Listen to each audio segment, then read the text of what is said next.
And President Trump is back, and the golden age of America has most definitely begun. The Senate has already confirmed 5 of President Trump's exceptional cabinet nominees: Secretary of State Marco Rubio, Defense Secretary Pete Hegseth, CIA Director John Ratcliffe, Homeland Security Secretary Kristi Noem, and Treasury Secretary Scott Bessent. It is imperative that the Senate continues to confirm the remainder of the president's well-qualified nominees as quickly as possible.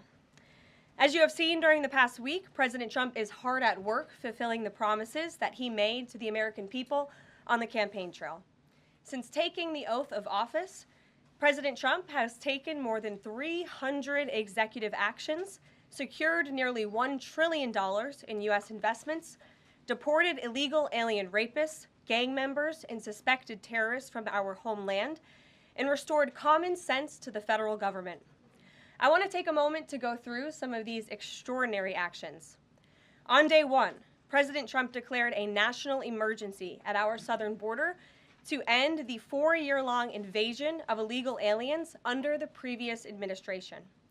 Additionally, President Trump signed an executive order to end catch and release and finish construction of his effective border wall.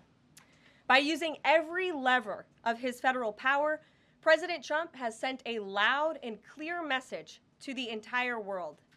America will no longer tolerate illegal immigration, and this president expects that every nation on this planet will cooperate with the repatriation of their citizens. Yeah, so Karoline, first off, thank you to you and President Trump for actually giving voices to new media outlets that represent millions and millions of Americans.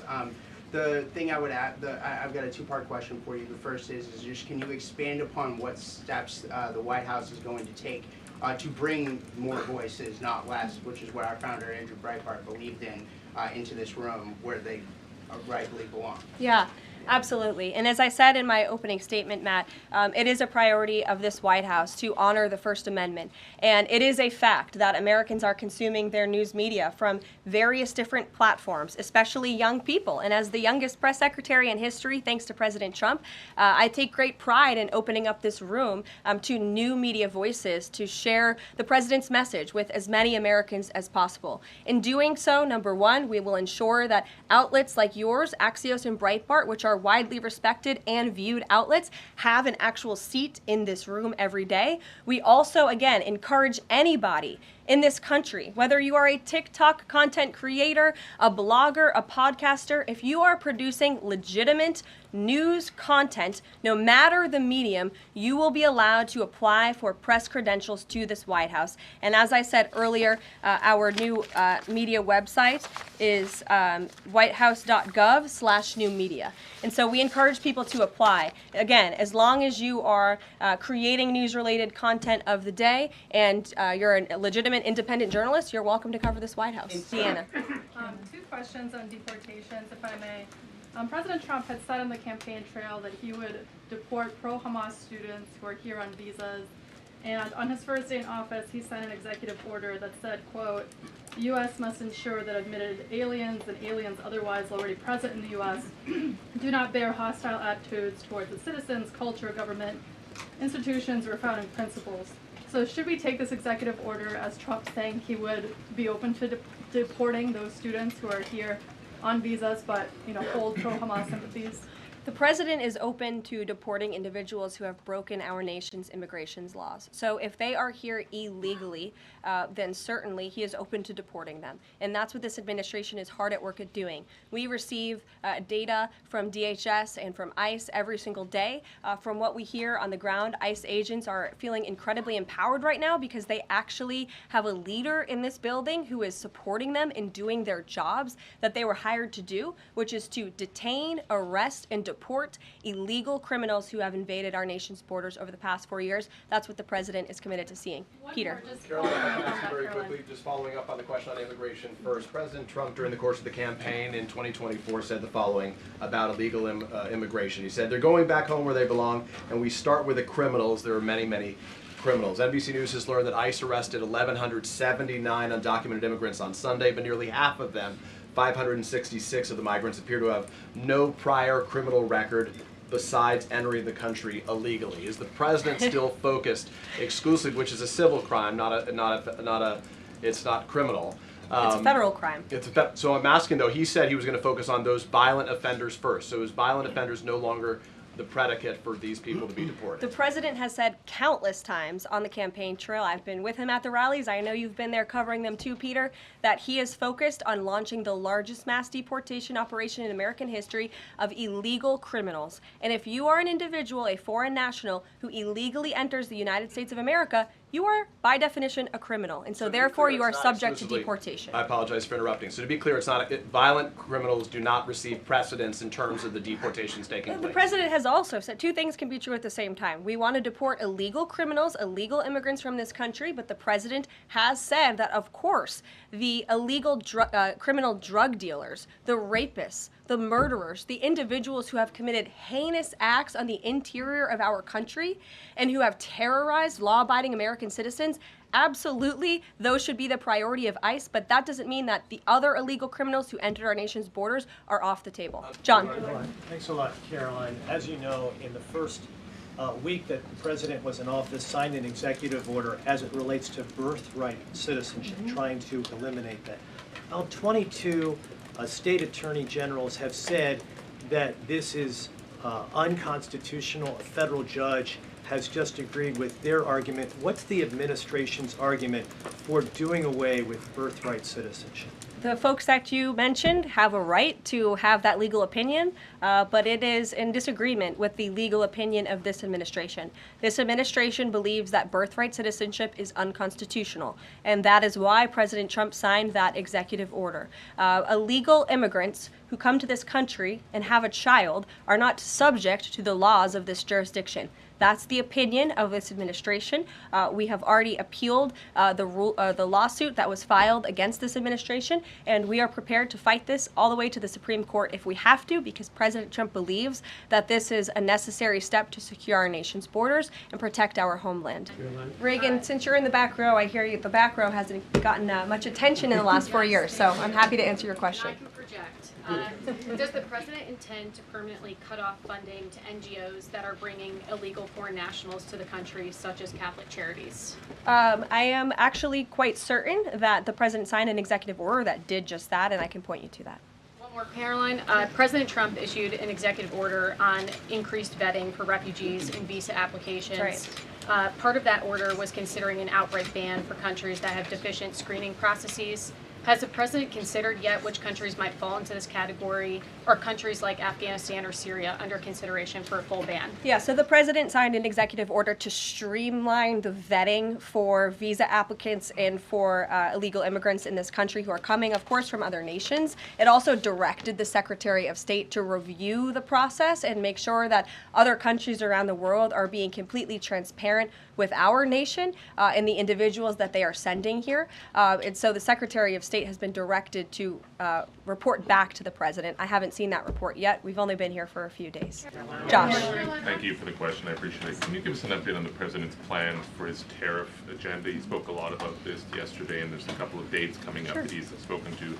Number one, February 1st, he's alluded to both the potential for tariffs for Canada and Mexico, but also China to take effect on those days. What's he thinking about that? Yeah. Should those countries expect that? Again, he was asked and answered this question this past weekend when he took a lot of questions from the press, and he said that the February 1st date for Canada and Mexico still holds. What about the China 10% tariff that he also had used about last Tuesday going into effect on the same day? Yeah, the president has said that he is very much still considering that for February 1st. Separately, yesterday he talked also about sectoral tariffs on, for instance, pharmaceuticals as well as semiconductor computer chips. He talked about steel, aluminum, and copper. What's the timeline on those? Is that a similar sort of coming days thing? Yeah, so when the president talked about that in his speech yesterday, that actually wasn't a new announcement. That was within a presidential memorandum that he signed in one of the first days here in the White House on his America First trade agenda. So there's more details on those tariffs in there. As far as a date, I don't have a specific date to read out to you, but the president is committed to implementing tariffs effectively, just like he did in his first term. And finally, he also was asked on the plane when he gaggled about the potential for a universal tariff. He was asked maybe about 2.5%. Yeah. There was a report about that. He said he wanted much bigger than that. Should we understand that these tariffs would add up? You know, in other words, you might have country-specific tariffs like Canada, Mexico, China. You might have sectoral tariffs like on pharmaceuticals, as well as a potential universal tariff on top of that? Do these stack on one or the other, or would one sort of take precedence over another? All I can point you to is what the president has said on this front. The February 1st date for Canada and Mexico, also the China tariff that he has discussed. He rejected the 2.5% tariff. He said that was a little bit too low. He wants it to be higher. I'll leave it to him to make any decisions on that front. Yeah. Sure. Karoline, in the announcement that you made last night on the Iron Dome, it said the president had directed that the United States will build this Iron Dome. Yeah. When you read into the executive order, it seemed short of that. It asked for a series of studies and reports back to him. Can you tell us whether the president has directed this? And if he is this concerned on this issue, why the suspensions that we saw listed by OMB included so many different nuclear programs, non-proliferation programs, programs to blend down nuclear weapons, and so forth?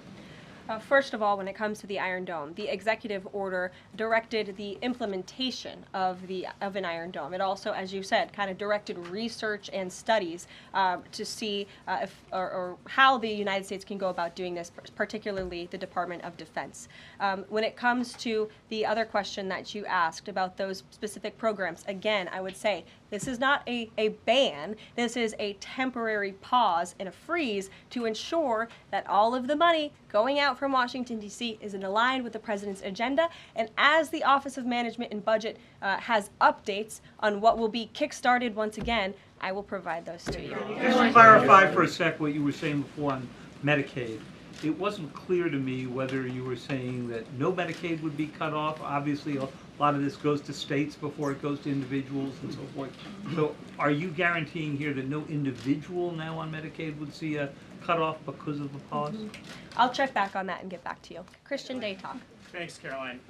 Just real quick, you mentioned the inflation executive order the president signed, but egg prices have skyrocketed since President Trump took office. So what specifically is he doing to lower those costs for Americans? Really glad you brought this up, because there is a lot of reporting out there that is putting the onus on this White House for the increased cost of eggs. I would like to point out to each and every one of you that in 2024, when Joe Biden was in the Oval Office, or upstairs in the residence sleeping, I'm not so sure, egg prices increased 65% in this country. We also have seen the cost of everything, not just eggs. Bacon, groceries, gasoline have increased because of the inflationary policies of the last administration. As far as the egg shortage, what's also contributing to that is that the Biden administration and the Department of Agriculture directed the mass killing of more than 100 million chickens, which has led to a lack of chicken supply in this country, therefore a lack of egg supply, which is leading to the shortage. So I will leave you with this point. This is an example of why it's so incredibly important that the Senate moves swiftly to confirm all of President Trump's nominees, including his nominee for the United States Department of Agriculture, Brooke Rollins, who is already speaking with Kevin Hassett, who's leading the economic team here at the White House, on how we can address the egg shortage in this country. As for costs, I laid out the plethora of ways that President Trump has addressed saving costs for the American people over the past week. He looks forward to continuing to doing that in the days ahead. Thank you guys so much. We'll see you soon. One more border question. Are Medicaid portals down in all 50 states?